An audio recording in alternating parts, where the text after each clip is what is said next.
What's up, everybody? Welcome to the Big Six Podcast, CBS Sports Daily NFL Podcast. I'm Will Brinson. I'm your host. It is Tuesday, April 27th. If you're listening on the pod, if you're watching and joining us on the YouTube channel, youtube.com/pick6. It is Monday, April 26th, and we are going to talk some NFL draft bets with our good friend, R.J. White. What's up, buddy?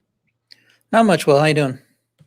Oh, the enthusiasm from R.J. I haven't talked to you in a while. It has been a while. I was thinking that earlier. On this, as we mentioned, on this episode, we have, of course, props for the NFL draft. RJ has a great article on sportsline.com. Go there and check it out, and you can read his best bets for the props. Coming up, we also have a draft mailbag that'll drop later this afternoon, bold predictions, which will drop on Wednesday, and burning questions, which will drop on Thursday, plus a recap of each night of the draft on youtube.com/pick6 and also in your podcast feed, of course. But if you have questions, you want to talk about the draft, about how things unfolded, come join us on YouTube in the chat comments. We'll be talking with y'all plenty in there. And of course, we also have a final mock draft Monday from with Ryan Wilson, Josh Edwards, and Chris Trapasso and myself making picks in the feed as well. Go to sportsline.com, use promo code White, I guess, or Edge. What do you think? Either one works. Either one. You're not in it for the, you don't get a bonus, do you? Do you get No, I don't. I don't. I just like doing my thing when I'm on podcast or on Twitter. Typically, it's typically a Twitter thing. But yeah, as long as you're signing up, I don't care how you do it. Yeah, get your first month for either a free or $1, and you will get some awesome picks from plenty of experts across multiple sports. Very important for soccer, Champions League on Tuesday coming up this, maybe it's already out there, and of course for the NFL draft. I also want to talk to you about the CBS Sports mobile app. As you know, it's my go-to for live scores and breaking news, but it's NFL Draft Week, and I want to let you know about a little football fan hack here. If you don't have the app, you can download it at your mobile app store, and then since it's free, you don't have to do anything. You just go into the app and you make sure your NFL team news and draft alerts are turned on via the settings screen. It takes about 5 seconds, and you'll get updates on all on picks for your team, but also when a pick is in, breaking news if your team makes a big trade, and lightning fast analysis like draft grades and player comps on each of your team's draft picks. The CBS Sports app is the best way to never miss an NFL draft moment. So you haven't yet, fire open the CBS Sports mobile app and get your mobile war room ready ahead of the action this Thursday. All right, let's talk about the draft. So we're going to just run through props, but you have on sportsline.com, as I mentioned, a betting NFL mock draft 2021 best bets and projected picks for the entire first round. Unfortunately, I was hoping for some sort of crazy promo like amazing draft analyst blows your mind with long shot at third overall pick, but I didn't get it. Yeah, we have some of those up too. I mean, we have a best bets article that just distills my 10 favorite best bets, and I included a 50-1 long shot in that, who's now 60-1. I think we might get to that in a little bit. Okay. I don't think it's going to happen, but we can talk about it. But it's a fun one to bet, and hopefully you get it. So I have my 10 best bets there. I also had five long shots, including that one, and those are more likely to happen. Those are more in the 6-1, 7-1 range. But you do throw some long shots in there, and you hope to get lucky. I did have that article. I had Baker Mayfield at 25-1 a few weeks before the process started. Nailed that one. Obviously, by the time we got to draft day, it looked more and more likely. But hope you locked it in at 25-1 early in the process there. And I hope so. When my initial best bets and the long shots came out a few weeks ago, hope you locked in some of those too, because I think we might hit one or two of them. Nice. Well, we'll get into those as well. The draft really starts unless you want to, think the Jets are going to do something absolutely crazy at 2. It really starts at 3 because you can't bet anything on the Jaguars and Trevor Lawrence. I mean, you're allowed to bet on it. It's 10,000-1 or minus 10,000, excuse me, which means that you've got to lay $10,000 to win 100 to bet on Trevor Lawrence. Don't do that. It's not worth it. I mean, right?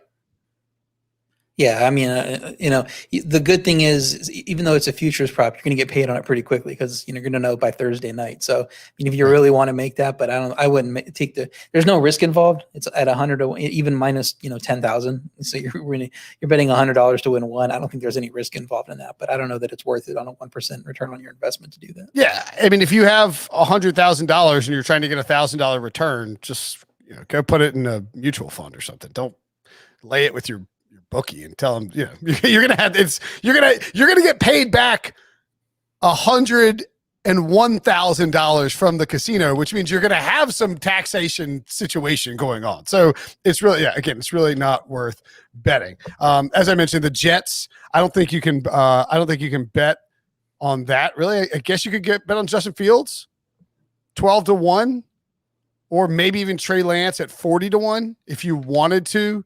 If you thought that maybe the Jets were, smoke screening with Zach Wilson, but that doesn't seem likely either. Yeah, I don't. It's weird that we kind of all just assume Zach Wilson's going to be the pick. I don't know that he's for sure the number 2 quarterback in this class, and I could see some teams having other guys as their number 2 guy. But at this point, I don't know if there's any value betting on what the Jets are going to do. Yeah, Fields at 12-1 doesn't feel like enough, and the guy who they drafted too has to start right away for him. So Lance at 40-1 would feel like a pretty big stretch. But don't lay the odds on Wilson. Moving to number 3, where the intrigue starts. Mac Jones now minus 160 at minimum to be the 3rd overall pick. Trey Lance is around 2-1, and I think actually I saw where Justin Fields has gotten to 10-1. Your thoughts on the 3rd overall pick? Oh, sorry. No, 7-1 at William Hill right now. Mac Jones minus 300, Trey Lance plus 230. That is updated as of Monday afternoon. Do you find any value in anything here with the 49ers, RJ? And that update must have just happened because, I had Mac Jones as minus 160. I think ideally you should have exposure to Lance and Fields here. If you were able to get Lance at like plus 350 or 400 a week ago, or before this news came out that it seemed like the 49ers were in play for Lance, I think, that would have been great. Now you can turn around and get some exposure to Fields at plus whatever you can get now, 700, 800, whatever it is. I would take both of those. I just don't think Mac Jones is the type of guy you trade three first-round picks to go up to get. You sit at 12, and if he's not there, oh well, you take a chance on the next Mac Jones, or you take a guy in the 2nd round.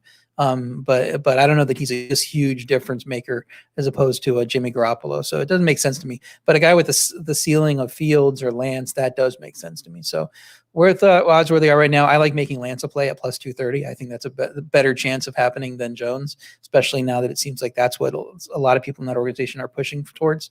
I hope that it's close to 50-50 between those 2 guys and make that play. And you can hedge with a smaller play on Fields if you like. I think he probably should be the pick at number 3, but it doesn't sound like it's going to happen at this point. Yeah, it doesn't sound like it's going to happen, but I'll say this.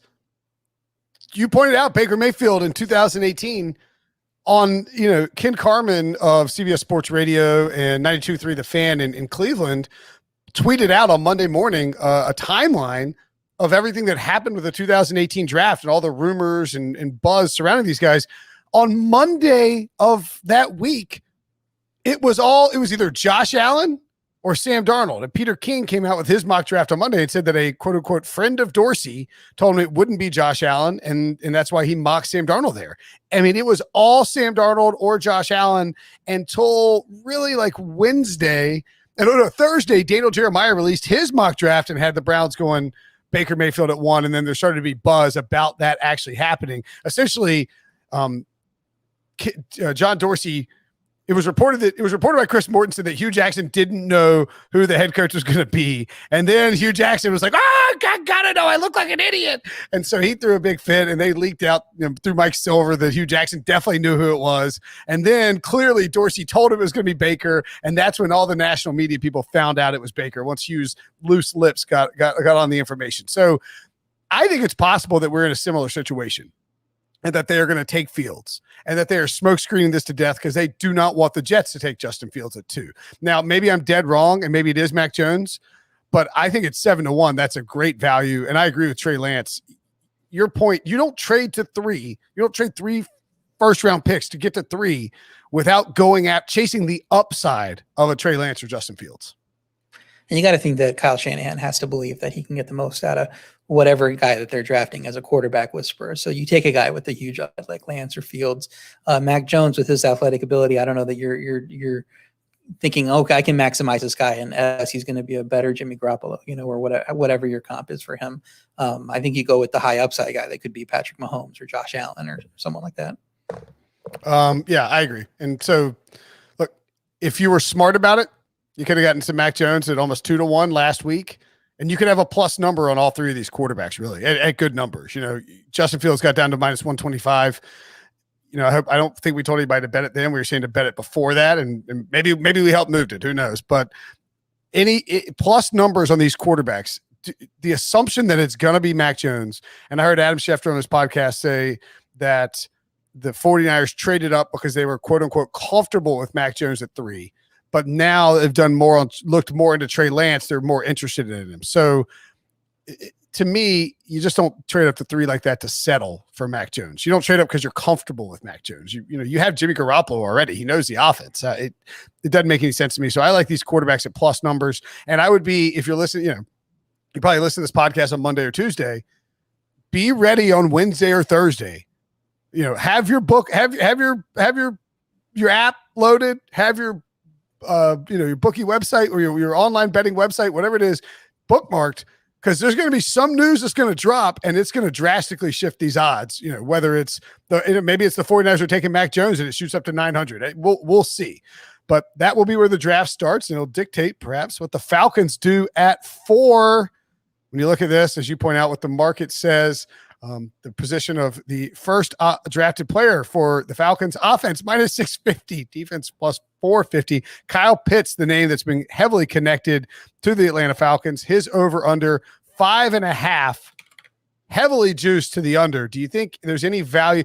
First of all, do you think the Falcons are going with Kyle Pitts, and do you think there's any value in that?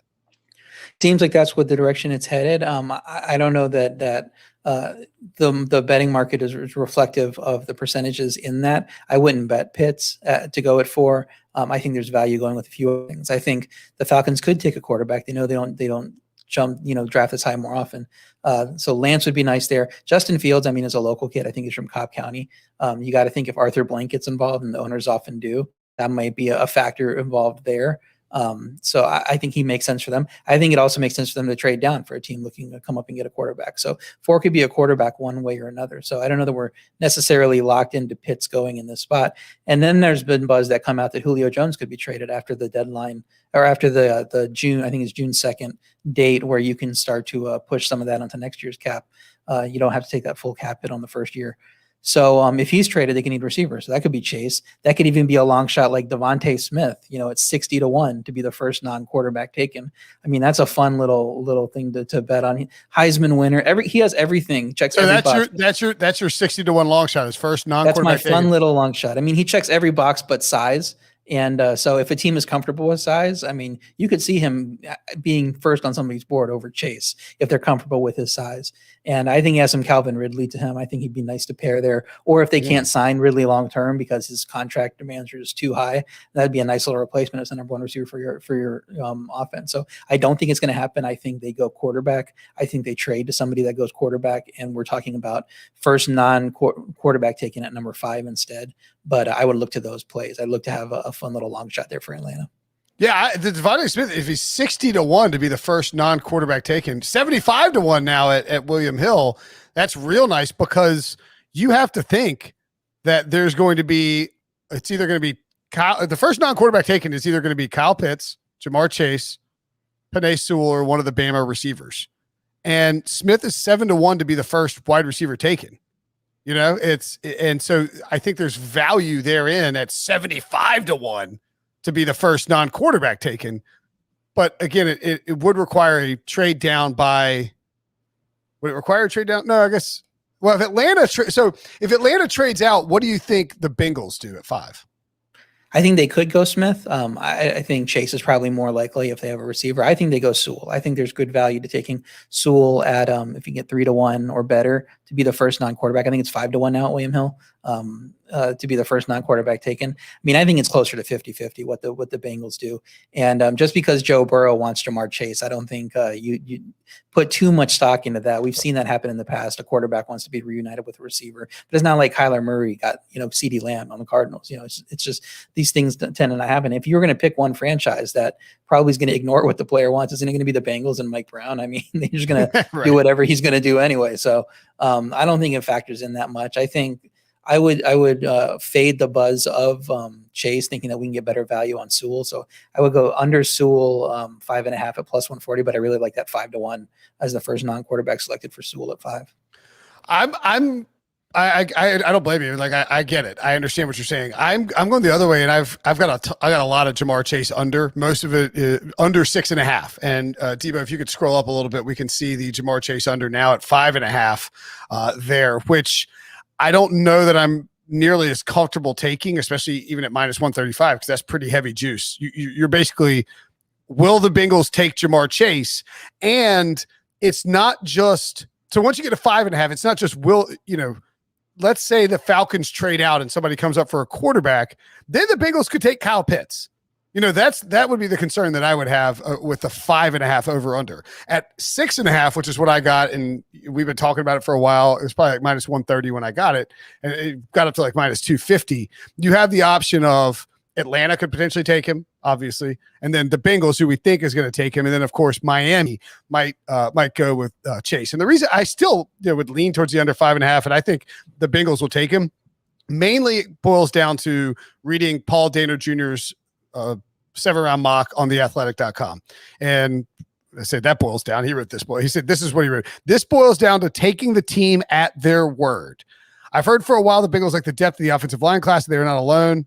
Dan Bluger discussed it as an outlier compared to normal years in finding starters in the second, even third rounds. And when Duke Tobin said, he mentioned how much more you can truly judge players on the outside compared to the interior players dealing with new levels of strength in the NFL. Basically, everything that Paul Dehner Jr. has heard from Cincinnati is that that Jamar Chase is going to be the pick, assuming that he's there at 5. I don't think the Bengals bother smoke screening. I don't think they're really worried about it. I think they would take Pitts at 5 if somebody traded up and took Chase, or the Falcons took Chase. And I think they'd be fine with that, or take Sewell. And so I don't think they have any reason to lie to someone like Dehner in that spot, if that makes sense.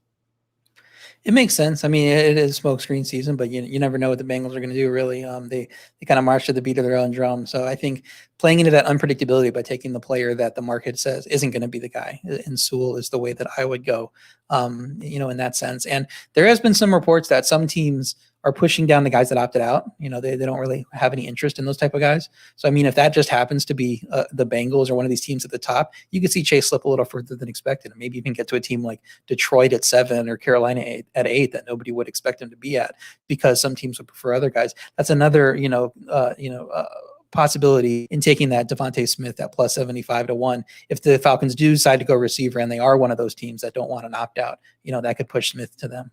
That's true. That is a perfectly fair description of it. For Miami at 6, you like the over Jamar Chase 5.5, don't you? Yeah, like I said, there's the opt-out thing involved. It's just, I think that there's going to be a team. I think there's going to be 4 quarterbacks in the first 5. I think the team trades up, or Atlanta takes one. And so there's going to be some value taking some of these overs. And Jamar Chase is the one for me. I think Sewell's going to be the pick at 5. So I like going over on Jamar Chase. I do think you're going to be able to get a little bit better value than what's on the board now, as the buzz builds for Chase, and people kind of, make those plays over and over again, and expecting that it happen. The percentages are going to get out of whack, and you're going to get better value on taking him over as opposed to under.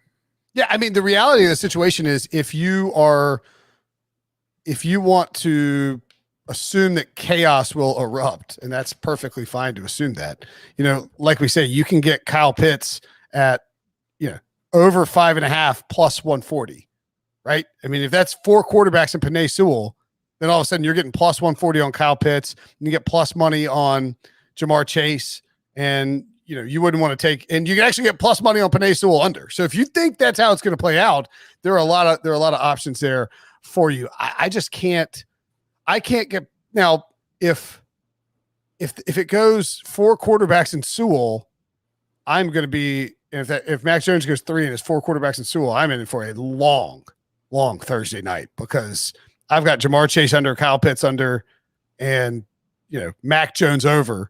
And I just think the Dolphins are taking Jamar Chase here at 6 if he is there. And if not, I think that they'll take Jalen Waddle maybe. It's possible. Receiver's probably the most likely thing for them. They could, if Chase has gone, there's a chance Pitts is still on the board, and they could go get Pitts. I think in my mock draft, that's what I gave them, is Pitts, because I had 4 quarterbacks in Sewell, and I think Pitts is going to go ahead of Chase. So that's an option. And Waddle is an option too. But, Sewell makes sense too. You can get offensive lineman too and look for a receiver later as well. So, okay. With Detroit at number 7, to me, this feels like a possible trade out spot. You had mentioned in your article, Bill Belichick and the Patriots coming up here. I told Wilson, I think, on the pod that will be out later today, that Detroit feels like a team that could potentially take less than what the trade chart says to take to move out of the top 10 and have, they just want to acquire picks and move down. And, I don't know. This draft is probably only 12 or 13 players deep, including some of the quarterbacks. But if you get 5 quarterbacks in the top 10, and you're down to 15, you're going to get a good player. Right. And if you do trade down, you could still get a receiver in that area there. Because if the receivers are getting pushed down a little bit because people are taking other positions, then you might be able to get Devontae Smith there or Jalen Waddle down there. So I like going receiver exact position of first pick for the Lions at plus 125. I think whether they stay put or move down, the most likely situation is to get a receiver for them just because they're so barren at that position. I mean, they lost Kenny Golladay, they lost Marvin Jones, and they didn't replace them with much. So I like receiver there. I think that's probably going to be the way they go. Okay. Carolina at 8, minus 280 to pick a player on offense first, plus 230 to pick a player on defense. Maybe more importantly, there is some value potentially in what specific position they pick first. Offensive line is now plus 100 at William Hill, quarterback plus 425, cornerback plus 425, receiver 8.5 to 1 as his linebacker, and tight end 13 to 1. RJ. Yeah, I think offensive line is the most likely situation. I haven't taken Rashawn Slater here, but if it's down to plus 100, I don't know that I love the value on that play. Kind of like making a play on the receiver exact position at plus 850, because this is the range for the Waddles and Smiths.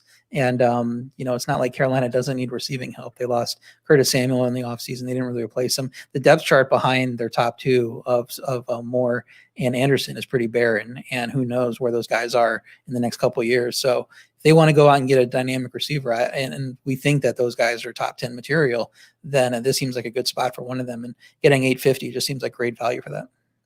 The Carolina, DJ Moore has 1 year and his 5th-year option left, and Robbie Anderson is entering the final year of his contract. I would assume that they'll discuss an extension with DJ Moore, but remember, Marty Herney's the guy who drafted him, and Herney's no longer there. So that's Scott Fitterer. Is he going to want to pay DJ Moore, top 10, top 5 wide receiver money? I don't know. And then Robbie Anderson probably comes back because he's a Temple guy and he's Matt Rule's dude. But if you just have Robbie Anderson, you're not exactly in great shape. I agree with you. I think it's going to be an offensive lineman though, unless Sewell goes 5 or 6, and then Slater goes 7 to the Lions. I think they will take Slater at 8, because when you trade for Sam Darnold and you saw how he struggled with a bad offensive line and without a lack of weapons, you've got to prop Sam Darnold up, and it just makes too much sense to go offensive lineman. Like, that's why you do the calculus, you do the advanced math on the draft board, and that's why you trade for Sam Darnold.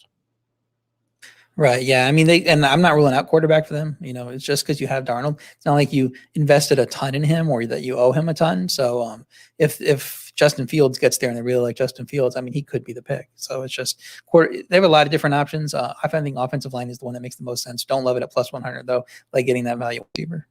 Okay. Fair enough. At number 9, the Denver Broncos. I feel like this is one where everybody's just kind of giving them Micah Parsons because that's what seems obvious, but Parsons over under has moved dramatically as some red flags have popped up, and it feels like maybe they're more willing to go quarterback here. That's been discussed plenty. Possibly cornerback. You have Mock taking a cornerback. What are your thoughts on Denver, and if there's any actionable betting spots there? Yeah, Parsons' stock seems like it's dropping more than it is rising. I don't think he's a top 10 player. They don't really invest too much in those, middle linebacker, inside linebackers. They're plugging away with undrafted free agents and 5th-round picks. So it would be kind of a change in philosophy for them to do that here, especially for a guy that now seems to be falling. I think a lot of people think they could go quarterback. They can maybe trade up with Atlanta to 4 to get a quarterback. Or if the one they like is available, they take him here. But I do mention in my piece that Patrick Surtain going under 10.5 is probably my favorite prop of the whole draft season. 5 units. Feels like his floor is Dallas at 10. I don't see how Dallas passes on him, and he makes sense there. He makes sense for Carolina and Detroit too. I mean, they need cornerbacks as well, and he seems like the most can't miss defensive player in this class. First put my best bets together, he was flat at 10.5. Now he's at minus 140 or 145. He was the underdog to go first defensive player drafted at plus 150. Now he's the favorite at minus 130, and I think that's just reflective of he is going in the top 10. He's probably going to be the first cornerback taken, although J.C. Horn does have a little bit of a chance to pass him. But either way, he's going in the top 10. So I would make that the play here. I might like a little play on Denver going cornerback with their first pick at plus 550, just in the sense that they might not like the quarterbacks that are available, so they might go corner instead. And if they are still sold on Drew Lock, or they still want to give Drew Lock a chance, I think they look at this roster and believe that it can win now and could be, if Lock takes a step forward, that it can be a decent roster. So at that point, you have a team that maybe is willing to, Vic Fangio is a guy that loves the secondary players. They're key for his defense. And so why wouldn't he want to invest in them? Cornerback makes a lot of sense if they end up not trading down, which I think is also a possibility. The only thing about the Surtain that scares me is if you get to that 10th spot, and you got those 5 units hanging out there, you're trusting Jerry Jones to be predictable. And that scares me a little bit. Yeah, anytime he's involved, I can see getting a little bit scared. But even if like that Surtain pick, and I think they need corners so much. I believe that they're the next pick, and I believe that when I put my article together, it was plus 100 that corner would be their pick, their exact position. Now I think it's like minus 225, and that's just over the course of like two days. I think it's kind of leaking now that they're going corner, kind of no matter what, and they have 2 good options there in Surtain and Horn. So I think the only way they don't go corner is if those 2 guys go in the top 9, and then they got to scramble for a Rashawn Slater or maybe somebody in another position. Well, if both Horn and Surtain are gone, in theory that pushes. I mean, the problem for the Cowboys is that they can't draft like Jalen Waddle or Devontae Smith, right? Right. There's no way. I mean, you can't. You have to think this is a team that can win now, and so you think they got Dan Quinn in there. He's going to need a cornerback in that system. Big physical press guy.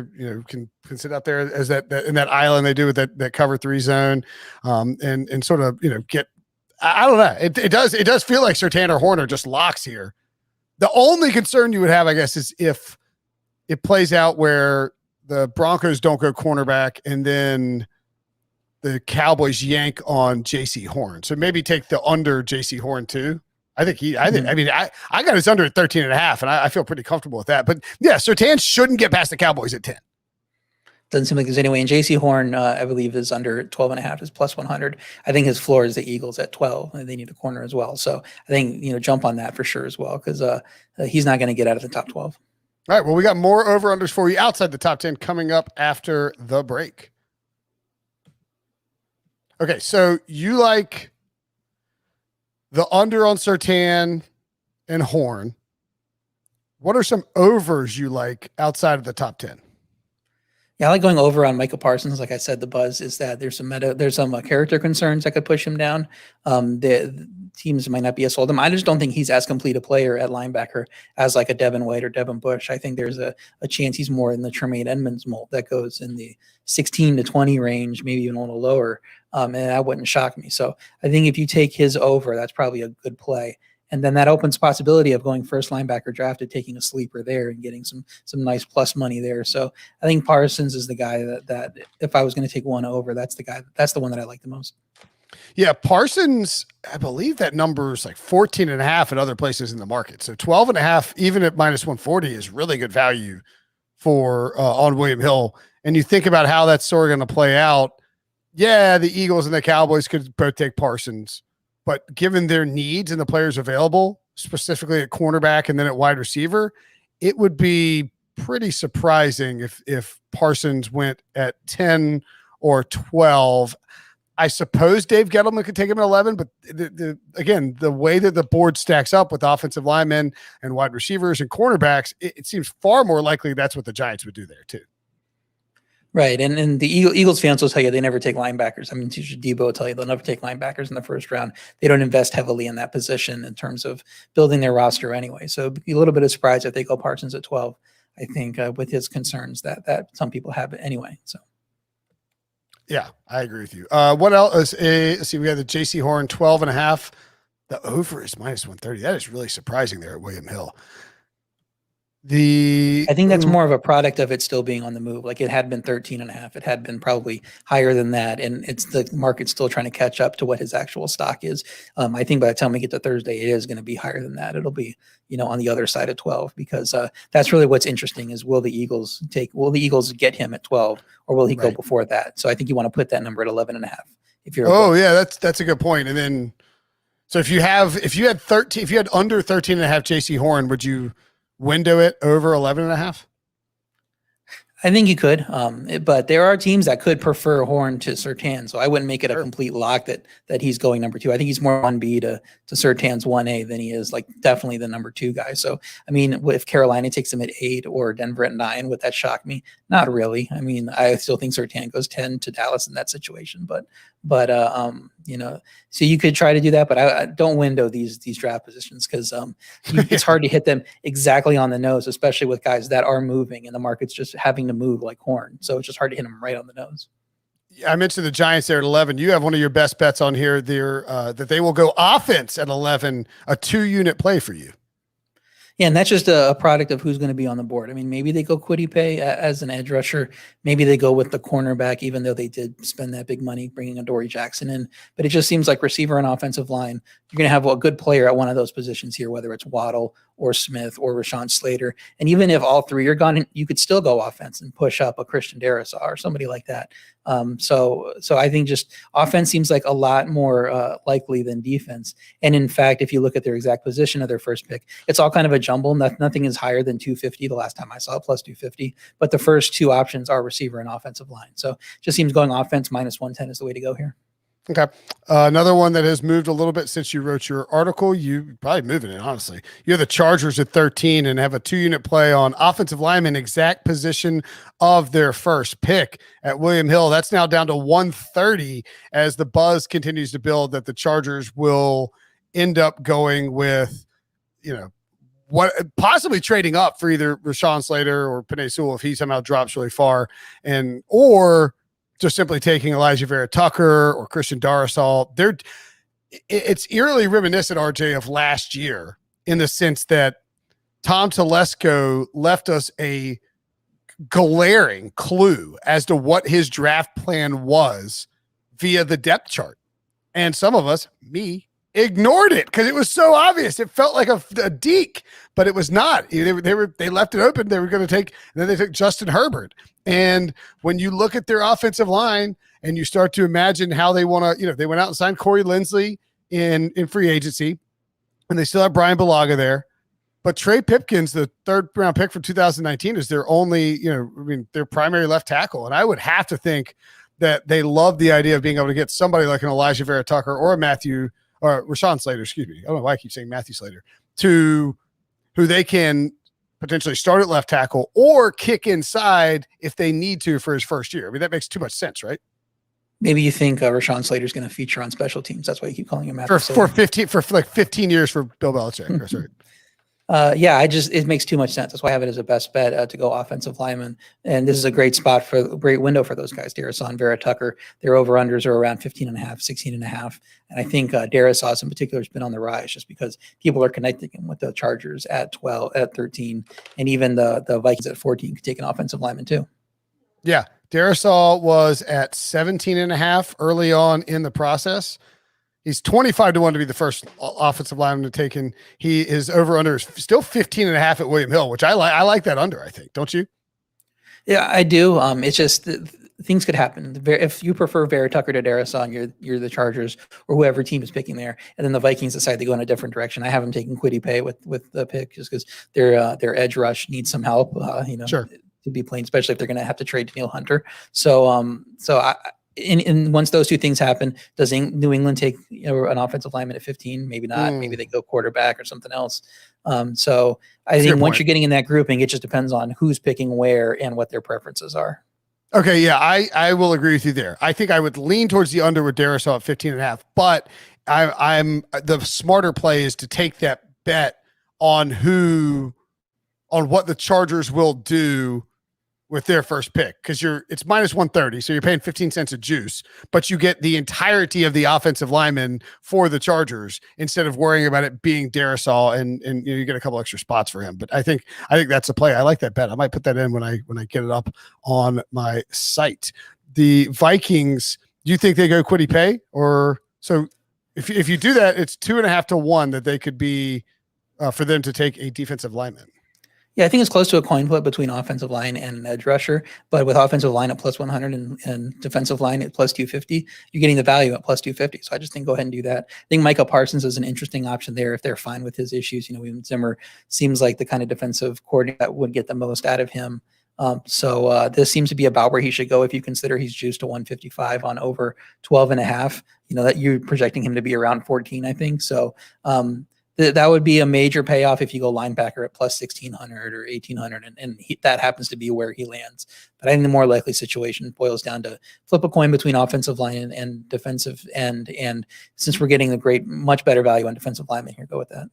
Okay, I don't mind that at all. You have nothing on the Patriots. What does your gut tell you that the Pats are going to do in this draft? Because a lot of people think they're going to trade up. That feels, yeah.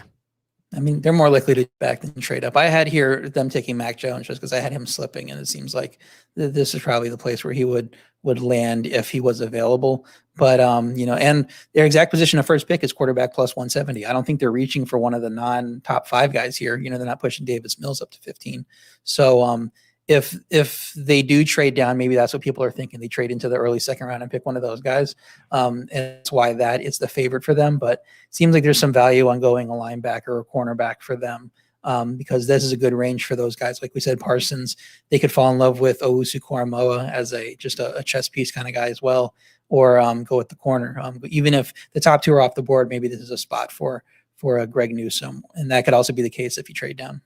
I think that taking a defense for the Patriots at plus 130 is a nice pull. I like that a lot. I mean, you're getting Bill Belichick drafting a defensive player.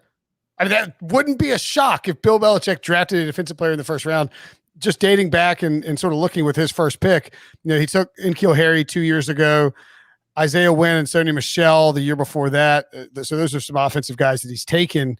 He also took famously Lawrence Maroney in the first round. Nate Solder was a first round pick. I mean, you could argue that,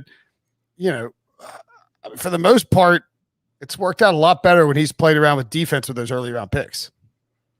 Right. And they have been missing on defensive guys. They've been waiting to like the second and third round to pick some of these defensive guys and just not panning out. And we can see that it's affected the defense as well. Defense that was really good as of 2 years ago seems to have a lot of holes now. So it seems like that's a place where you could reload, especially if you're happy with the additions you made on the offensive side of the ball. And they made a lot so far. So you got Greg Newsome's under as a best bet listed on your Arizona Cardinals piece because you have them taking Greg Newsome. See, 25.5. I've got for Newsome, I've got a 23.5. Would that scare you off on Greg Newsome? No, because 24 is Pittsburgh. I don't think he's really in play there. And 25 is the second pick for Jacksonville, I believe. I'm not sure he's that big of a play there. Right.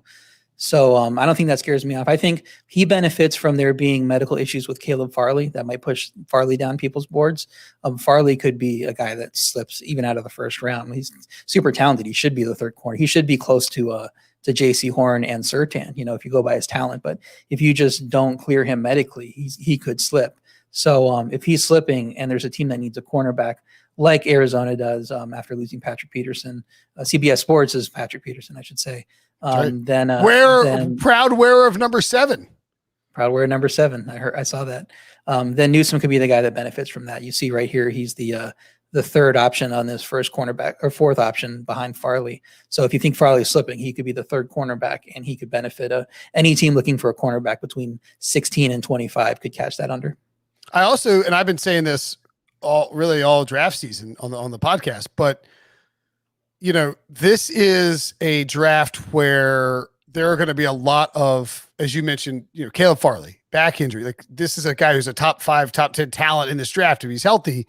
Newsome is coming. There are going to be not a ton of red flags with Newsome, I don't think. And once you get outside that top 12, it just looks like teams are going to be, I think they might be careful about what they do, a little more cautious than normal because they just don't know as much off-field stuff. This is the weirdest draft ever in that sense. You don't have the medicals up to date the way you want them to. And Newsome is coming from that Pat Fitzgerald program that to me feels safe. It just feels like a purple version of Rutgers for Bill Belichick back in the day. So I think those guys get pushed up a little bit because they feel like they're prepared and they're safe. Is that a fair notion? That's a fair notion. And Arizona, I want to point out their exact position at first pick prop is heavily, the cornerback is the heavy favorite there. But we don't think there's any way Horn or Surtain are going to be available. And if the medicals aren't clear on Farley, it's got to be someone. So that's another reason why I like Newsome there to hit that. If you think that, if you trust those numbers and you trust the odds to have their needs right and what they're going to do right. By the way, as we're talking and recording this, Kyle Shanahan and John Lynch hosting a press conference, and John Lynch said I will always defer to him, end quote, when asked about when it comes to quarterbacks, because Kyle Shanahan is the play caller. Kyle Shanahan added, we could have sat there at 12 and waited which one came to us if one did, but we made a decision that we felt we needed to get a starting quarterback. We wanted to dictate it. We'll get the one that we feel is the best for us. And then added, there were 5 quarterbacks he was, quote, okay with taking. After going through this, I feel good about 5 guys at 3. We started with one candidate in mind, but all have gotten better since. It's a good thing you spent those 3 first-round picks to get to 3 if you like 5 guys. I know, right? Because especially when 1 or 2 of those 5 guys were definitely falling to 12. See, it seems to me that if you're Miami probably had a deal worked out that they kind of liked with somebody else. And they called San Francisco, look, like if you want to trade up, you got to do it now. Otherwise we're taking this other deal. And San Fran kind of got snookered into it and took the deal and not knowing what they wanted to do. And now that they moved up, it's like, maybe we should have traded up with the Eagles instead at 6 and could have got a quarterback there.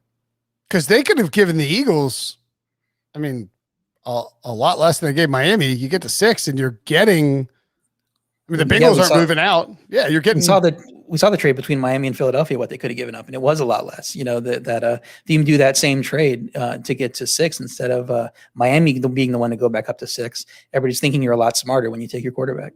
Also, the move for San Francisco could have been to go to 6 with the Eagles, and then tell Miami, hey, look, you're welcome to shop it. We'll be there when you're on the clock. And you do what Howie Roseman did for Carson Wentz. You see how much it's going to cost to get up. Maybe you get up to 3 for a little bit cheaper because the Dolphins are coming down to 6. I don't know. We'll see.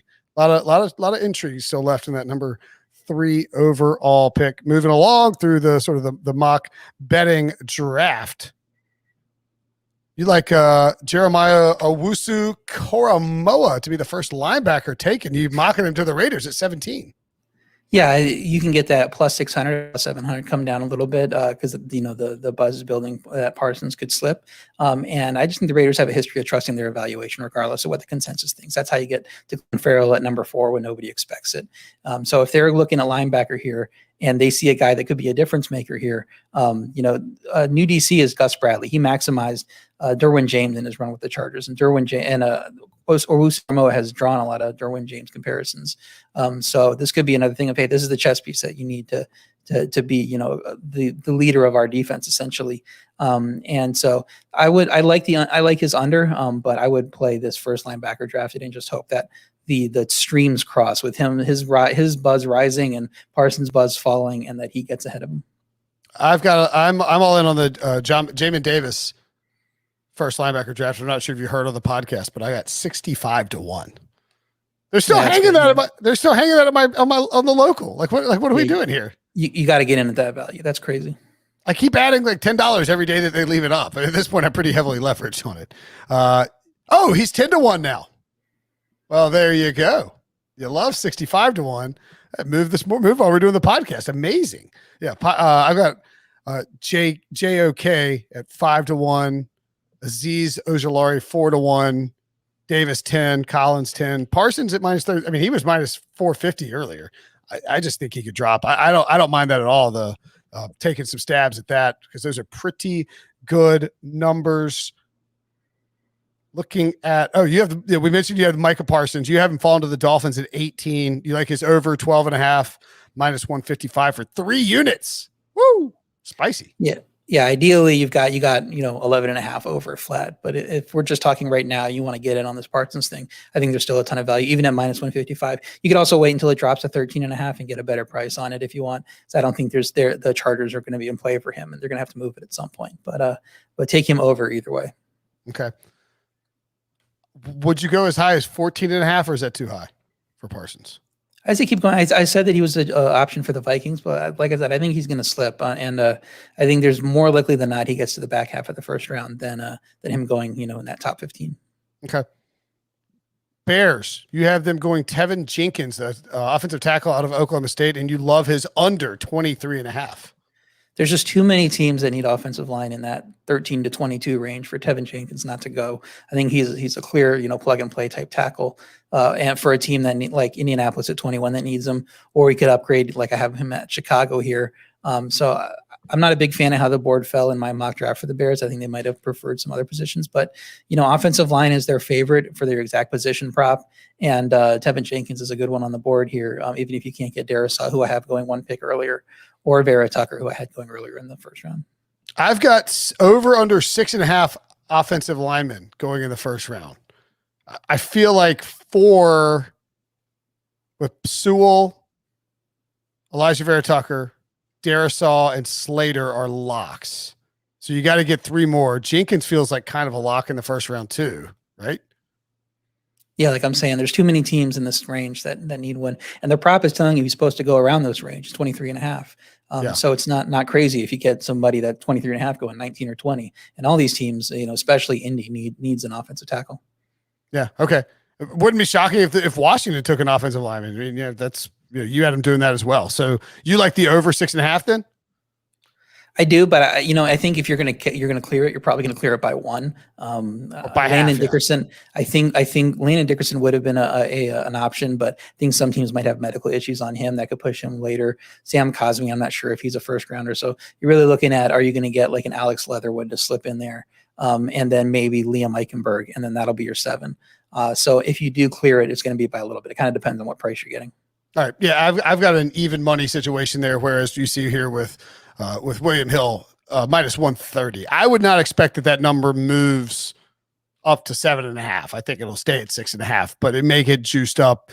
I really don't think it'll get too expensive. Like you say, it's this back half of this first round is going to be. I think you could see some names pop into the first round that you just did not. I didn't see that coming.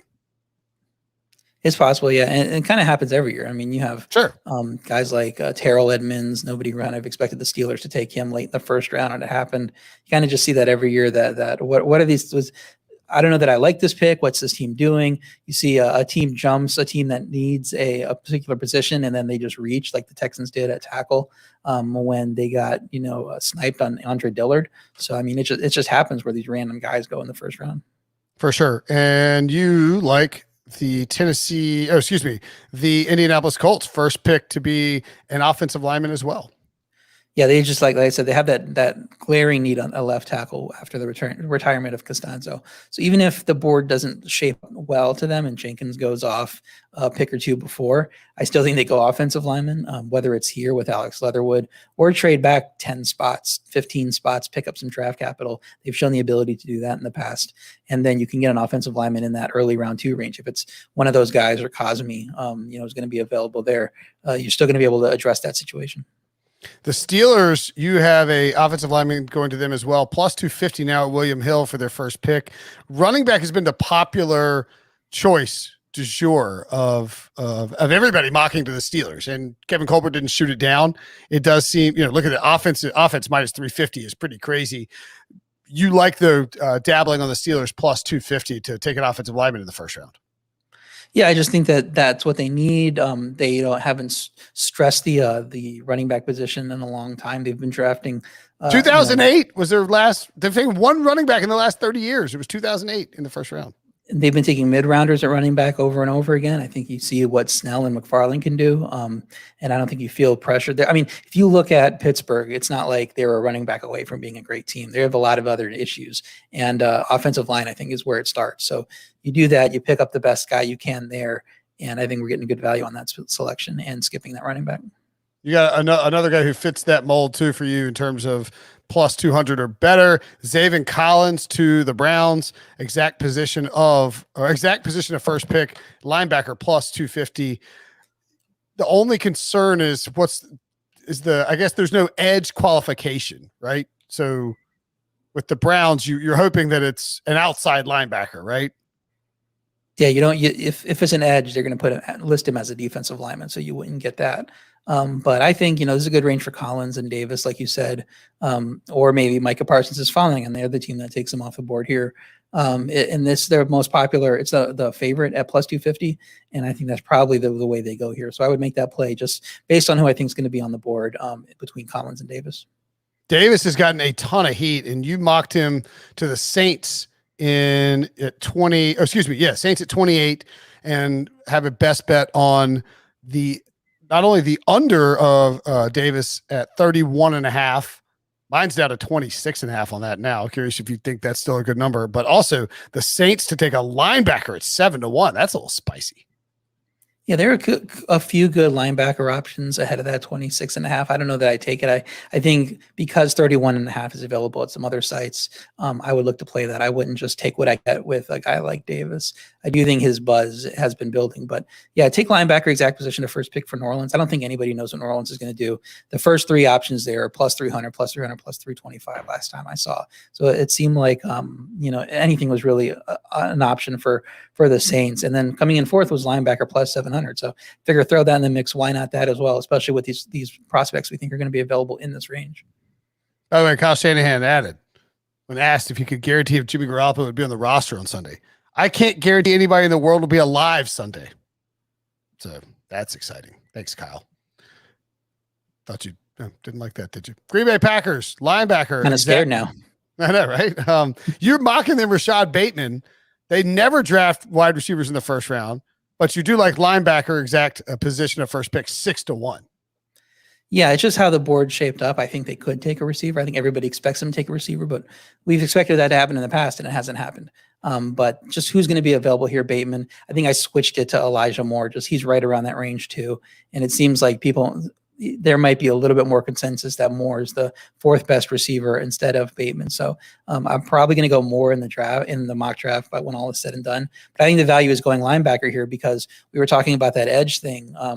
They could take an inside linebacker, the Davis, the Collins, or they could take an edge here. They certainly could use some extra edge help, and that would be classified as a linebacker for them. They would go outside linebacker there. So I think there's multiple ways to win that. So plus 600 seems like a pretty good value for that situation to happen. Okay.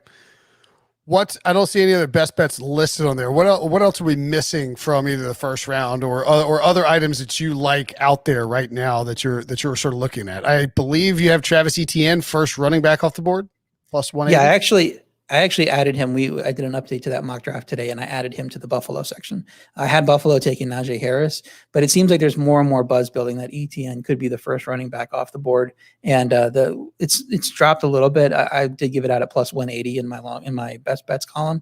Now it's at plus 170. I think it's going to keep moving as the buzz builds. That there's not really a difference between 50-50 kind of which one of these two guys is going to go ahead. And I like ETN's run potential. I think that really plays in Buffalo where Josh Allen is a threat to run as well. So you can get him out in open field a little more, ETN, and open up some lanes because people are so worried about Josh Allen running the ball. So in that Buffalo offense, I think he could do a lot of damage. I think he could be an option for Pittsburgh too. I don't think Pittsburgh has to go Najee Harris over ETN. So yeah, I think there are some teams that are going to have ETN ahead of Harris, and there's enough that you're going to get value up to 170. I am riding with you on the long shot bet of Christian Barmore, first defensive lineman off the board. I don't feel great about it, but this thing is such a crapshoot once you get past 12 or 13, that it's not crazy that a team feels that the best option for them is Barmore, that they have a need there. And we just see some of these guys drop down the board. Like Jalen Phillips is the favorite here, and I don't understand it. I've pointed this out. He took a year off of football. He retired from college football before transferring to Miami. I understand he's crazy talented, but that would be a concern. And then Kwity Paye is sort of the consensus guy up top there. But Barmore has flashed big time, especially in the playoffs. It's not crazy at 8-1. And this is a new development because earlier in the day, Kwity Paye was the favorite by like minus 180. So there must be it was some breaking news on Jalen Phillips, some teams liking him in the teens or something, because from what my understanding, he was going to drop. There were some concerns about him as well. And I think he's one of those guys that could drop a little bit due to medical concerns or other issues with him. So I think Kwity Paye is going to be the first defensive lineman off the board, but the value is just they're too good with Barmore there, because these defensive tackles go a little bit earlier than we think a lot of years. And these guys just get pushed up. The team's looking for big presences in the middle. Vita Vea went higher than we thought he would. Dexter Lawrence went higher than we thought he would. I don't know that Barmore is comparable to those players, but you could see a team saying, look, like the Raiders saying, look, we need a defensive tackle. We like what he brings. And if no other guys are off the board in the top 16, which they might not be at edge rusher, that could be the first guy off. So you're really just playing a version of the draft playing out where edge rushers don't go very highly. Teams skip on them to address other things. And then by the time somebody's ready to take a defensive lineman, it just happens that Barmore is the best fit for him. Well, Oakland is a good call too, or Oakland, my bad. Las Vegas is a good call too, because when you look at what they have, they're not exactly loaded on the defensive line, right? They need more help there, and they have showed a big time willingness to draft players from just Clemson and Alabama in the first round. Like, they love drafting Clemson and Alabama guys. All right, you also have first safety drafted Javon Holland at 3.5 to 1. I don't mind that at all. Safety. Yeah, I think safety is completely wide open. I'm not sure that one gets drafted in the first round. So we saw that with Xavier McKinney. People thought he would go, I think, one the year that he was supposed to go last year, and he almost went behind Duggar. Kyle Duggar went one pick behind him in the second round. So that would have cashed. I think we had it like 25 to 1 that we were that out. That would have been a huge cash. Something similar could happen here. We don't get as big a leap here with guys like Holland or even Richie Grant, but either one of those could go first, and it wouldn't shock me at all. I think don't touch Moehrig at that price, by any means, because anything can really happen at this position. I think there's value to be had taking those underdogs. I agree with you. Don't take the favorites at 300 or more in an NFL draft coming out of a pandemic, especially, talk about a safety here. I like that 3.5 to 1 as well. All right, that'll do it. That's all your best bets. Make sure and check it out on sportsline.com. Follow RJ on Twitter at RJWhite1. And I hope that your Bills draft a running back in the first round. I would hate it, but at least it'd be a really good player. Yeah, ATM would be fun on the Bills. So, whatever. We'll see how it happens. Thanks as always, buddy.